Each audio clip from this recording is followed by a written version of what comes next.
Hello students in today class again we are going to discuss a very much important and interesting topic that is Muslim League. तो मुस्लिम league में हम लोग discuss करेंगे इसका मतलब क्या है, व्हाट इज़ द मीनिंग और ये कब बनी, तो इसके ऑब्जेक्टिव्स, इसके एम्स क्या थे, ये सब पॉइंट्स आज की वीडियो में हम लोग डिस्कस करेंगे मुस्लिम लीग की। देखिए स्टूडेंट्स, मुस्लिम लीग की जब हम मीनिंग की बात करते हैं तो मुस्लिम जो है, as we know that there are two important major communities in India, Hindus and Muslims. तो मुस्लिम एक हमारी मेजर कम्युनिटी है इंडिया की, दैट इज मुस्लिम। और लीग का मतलब क्या होता है स्टूडेंट्स? लीग का मतलब होता है कि it's a union of individual और ग्रुप्स। कुछ इंडिविजुअल्स या ग्रुप्स मिलकर जब एक यूनियन बना लेते हैं तो उसको हम लीग का नाम देते हैं।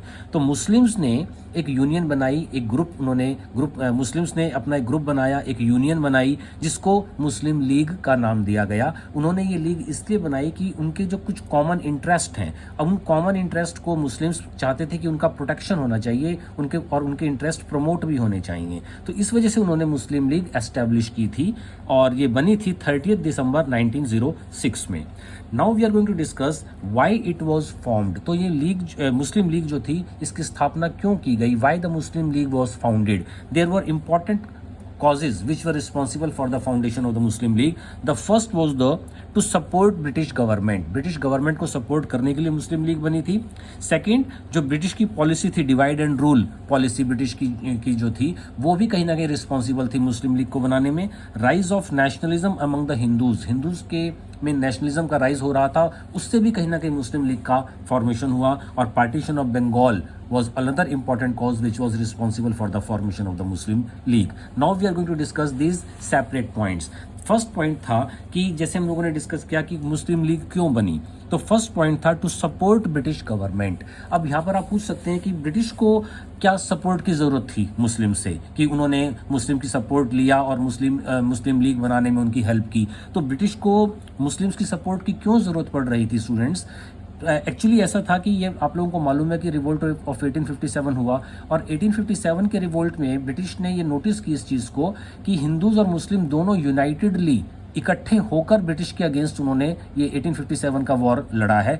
और ब्रिटिश ने 1857 के रिवोल्ट को ठीक है सप्रेस कर दिया था, दबा दिया था, लेकिन ब्रिटिश इस चीज़ से जो थे वो चिंता में आ गए थे कि अगर दोबारा 1857 जैसा रिवोल्ट हुआ तो हो सकता है कि ब्रिटिश उसको ना दबा पाए। तो अब उनके माइंड में ये बात आ गई थी कि ये जो दो मेजर कम्युनिटी हैं इंडिया में, हिंदूज और मुस्लिम, इनको हमें डिवाइड करना होगा। तो वो उन्होंने डिवाइड एंड रूल की जो पॉलिसी थी वो उन्होंने अपनी स्टार्ट की और उन्होंने मुस्लिम्स को सपोर्ट किया कि अगर वो ऐसी कोई ऑर्गेनाइजेशन बना रहे हैं तो उस ऑर्गेनाइजेशन को वो बनाएं, ब्रिटिश उसको सपोर्ट करेंगे। और जो हिंदूज की जो ऑर्गेनाइजेशंस होंगी उसको ब्रिटिश सपोर्ट नहीं करेंगे। अगर ब्रिटिश हिंदू को सपोर्ट नहीं कर रहे हैं और हिंदूज के सामने मुस्लिम्स को सपोर्ट कर रहे हैं तो डेफिनेटली कहीं ना कहीं हिंदूज जो है वो उनसे जेलस होंगे और जैसे ही वो जेलस की फीलिंग्स उनके अंदर आएंगी तो डिवाइड एंड वो एक दूसरे से उनका डिवीजन भी होगा और यही ब्रिटिश चाहते थे। तो इसमें जैसे सपोर्ट ब्रिटिश गवर्नमेंट का पॉइंट हम लोगों ने डिस्कस किया और इसके साथ साथ हमने डिवाइड एंड रूल की पॉलिसी को फॉलो किया, डिस्कस किया, जो रिस्पॉन्सिबल थी मुस्लिम लीग की फॉर्मेशन में। अब rise of nationalism among Hindus जो हुआ कि हिंदूज ने इंग्लिश एजुकेशन स्टार्ट की, वेस्टर्न आइडियाज़ को अडॉप्ट करना शुरू किया, तो उनके माइंड में रैशनलिस्टिक थिंकिंग, एनालिटिकल अप्रोच और साइंटिफिक एटीट्यूड आने लगा, जिसकी वजह से उनके माइंड में नेशनलिज्म आने लगा और वो इंडियन फ्रीडम की बात करने लगे कि हमें अब ब्रिटिश से फ्रीडम मिलना चाहिए। ये जब चीज़ें इंडियन हिंदूज के माइंड में आ रही थी तो ब्रिटिश ने कहीं ना कहीं मुस्लिम्स को सपोर्ट किया कि मुस्लिम्स की ऑर्गेनाइजेशन को उन्होंने सपोर्ट किया और वो ऑर्गेनाइजेशन मुस्लिम लीग थी, जिससे हिंदूज और मुस्लिम दोनों एक दूसरे से कहीं ना कहीं अपोजिट हो जाएं, अगेंस्ट हो जाएं और उनका अगेंस्ट होना ही ब्रिटिश के लिए फ़ायदे का सौदा था। तो इस वजह से राइज ऑफ नेशनलिज्म जो था हिंदूज में, वो भी कहीं ना कहीं मुस्लिम लीग को एस्टेब्लिश करने के लिए एक इंपॉर्टेंट कॉज बना। Then partition of Bengal was another important cause which was responsible for the formation of Muslim League. Partition of Bengal जो हुआ 1905 में बाय लॉर्ड कर्जन, तो Bengal was divided into two parts, East Bengal and West Bengal.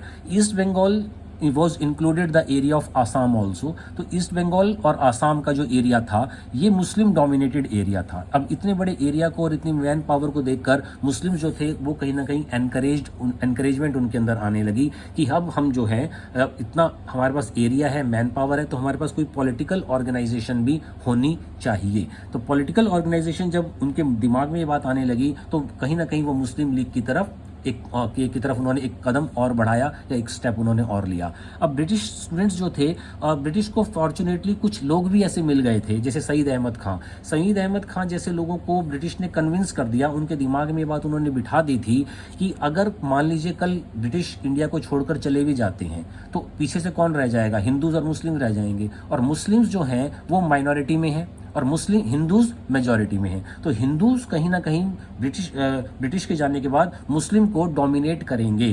तो जैसे आज आप लोग हम अगर आज हम ब्रिटिश मुस्लिम्स को रूल कर रहे हैं, तो हमारे जाने के बाद कल हिंदूज आपको रूल करेंगे। तो ये बात सईद अहमद खां जैसे लोगों के माइंड में बैठ गई और उन्होंने वहाँ से डिसाइड भी कर लिया कि हम ब्रिटिश को हर तरह से सपोर्ट करेंगे हिंदू डोमिनेशन से बचने के लिए। तो अब जैसे मैंने इसमें बताया कि जब पार्टीशन ऑफ बंगाल हो गया तो मुस्लिम्स के दिमाग में ये बात आने लगी कि उनके पास मैन पावर भी है और उस मैन पावर के साथ अब उन्हें एक पॉलिटिकल ऑर्गेनाइजेशन चाहिए जो नेशनल लेवल पर हो। तो इस वजह से वो लॉर्ड मिंटो से मिले और शिमला में, जिसमें कि 36 मेंबर्स उनके मिले। एक डेलीगेशन मिला लॉर्ड मिंटो से शिमला में जिसमें 36 मुस्लिम मेंबर्स थे और उन्होंने अपनी कुछ डिमांड्स रखी। और वो डिमांड्स में जो इंपॉर्टेंट डिमांड्स थी, मुस्लिम्स ने बोला कि मुस्लिम्स को प्रेफरेंस मिलना चाहिए गवर्नमेंट जॉब्स के अंदर और जुडिशरी के अंदर अपॉइंटमेंट होनी चाहिए मुस्लिम जजेस की। तो लॉर्ड मिंटो ने बोला कि ये आपकी डिमांड जो है वो बिल्कुल जायज़ डिमांड्स हैं और इनको हम सीरियसली कंसिडर करेंगे। तो जब लॉर्ड मिंटो ने बोला कि हम इनको सीरियसली कंसिडर करेंगे आपकी डिमांड्स को, तो कहीं ना कहीं ब्रिटिश मुस्लिम्स को इस चीज़ से और एनकरेजमेंट मिला कि अब हमें एक अपनी ऑर्गेनाइजेशन एक नेशनल लेवल पर हमें ऑर्गेनाइजेशन बना लेनी चाहिए। इसलिए वो दिसंबर 1906 में ढाका में वो मिले। वो ढाका में उस टाइम एक मोहम्मडन एजुकेशन कांग्रेस हो रही थी। तो ढाका की जो मोहम्मडन एजुकेशन कांग्रेस थी वहाँ पर जो मुस्लिम्स मिले, वहाँ पर उन्होंने डिसाइड किया कि हम एक सेंट्रल ऑर्गेनाइजेशन अपनी बनाएंगे। और उसी के साथ 30 दिसंबर 1906 में जॉइंट एफर्ट्स हुए जिसमें नवाब सलीमुल्लाह खां थे, मोहसिनुल मुल्क, उसके बाद आगा खां और नवाब बकारुल मुल्क। नवाब बकारुल मुल्क ने इस मीटिंग के वो प्रेसिडेंट थे। इसके साथ साथ इसमें जो अलीगढ़ कॉलेज के प्रिंसिपल थे आर्कबोल्ड और लॉर्ड मिंटो के प्राइवेट सेक्रेटरी थे डनलप स्मिथ। तो इन लोगों का भी कंट्रीब्यूशन रहा और अल्टीमेटली 30 दिसंबर को 1906 में मुस्लिम लीग की फाउंडेशन रख दी गई। तो अब हम इसके एम्स को पढ़ेंगे कि what were the AIIMS of the Muslim league. देखिए, तो एम्स में मुस्लिम लीग में एक एम तो इन्होंने ये रखा कि faithful to the British. Muslims ने बोला कि हम ब्रिटिश के फेथफुल रहेंगे। क्यों? क्योंकि ब्रिटिश ने हमारी पूरी हेल्प की है मुस्लिम लीग को फॉर्मेशन करने में। तो एक मुस्लिम लीग का एम ये रखा गया कि they will remain faithful to the British, not to the Hindus. और हिंदूज के अगर वो फेथफुल नहीं रहेंगे तो ब्रिटिश के फेथफुल रहेंगे, इसका मतलब हिंदू मुस्लिम्स के बीच में यूनिटी नहीं होगी। और यही ब्रिटिश कहीं ना कहीं चाहते भी थे। दूसरा इनका एम ये था कि पॉलिटिकल राइट्स ऑफ मुस्लिम्स को कुछ पॉलिटिकल राइट्स भी मिलने चाहिए, इस वजह से मुस्लिम लीग एस्टेब्लिश की गई। थर्ड पॉइंट था फीलिंग ऑफ ब्रदरहुड। तो मुस्लिम लीग में का एक एम ये रखा गया to inculcate the feelings of brotherhood and cooperation. हमें दूसरी कास्ट के, क्लास के, रिलीजन के जो पीपल हैं उनके साथ भी ब्रदरहुड और यूनिटी की फीलिंग उनके साथ हमें रखनी है। तो ये 3 इंपॉर्टेंट एम्स थे मुस्लिम लीग के। अब हम इसका कंक्लूजन डिस्कस करते हैं स्टूडेंट्स। देखिए, जब हम कंक्लूजन की बात करते हैं तो हम यहाँ पर एक ट्राइंगल के फॉर्म में इसको समझेंगे। यहाँ पर मान लीजिए ट्राइंगल की साइड ए है, ये बी और ये सी साइड है। तो ए में हम ब्रिटिश को लेते हैं, बी में कांग्रेस को और सी में मुस्लिम लीग को। तो ब्रिटिश ने पूरा इंटरेस्ट शो किया था, कांग्रेस को बनाने में भी उनका पूरा इंटरेस्ट था। जैसे मैंने लास्ट वीडियोस में आपको बताया था कि एओ ह्यूम ने कांग्रेस एस्टेब्लिश की, और मुस्लिम लीग को भी उन्होंने बनाने में पूरा इंटरेस्ट लिया। तो मुस्लिम लीग और Indian Congress, Indian national Congress, दोनों को एस्टेब्लिश करने में ब्रिटिश ने पूरा इंटरेस्ट शो किया और उनका पूरा कंट्रीब्यूशन भी था। वो इन्होंने इंटरेस्ट और कंट्रीब्यूशन इसलिए दिया था क्योंकि कांग्रेस ने भी और मुस्लिम लीग ने भी कहीं ना कहीं ब्रिटिश रूल को इंडिया में इंटैक्ट करने में, ब्रिटिश रूल की फाउंडेशंस को और मजबूत करने में कांग्रेस का, इंडियन नेशनल कांग्रेस और मुस्लिम लीग दोनों का कहीं ना कहीं कंट्रीब्यूशन था। तो इस वजह से ब्रिटिश ने इन दोनों को, कांग्रेस को भी और मुस्लिम लीग को एस्टैब्लिश करने में अपनी हेल्प की थी। तो आज के वीडियो में हम लोगों ने डिस्कस किया कि मुस्लिम लीग कब बना, क्यों बना, क्या इसके ऑब्जेक्टिव्स थे। और ये इंपॉर्टेंट वीडियो है both from the prelims and the mains point of view. तो students, you share the video, like the video and subscribe the channel also. Okay students, thanks.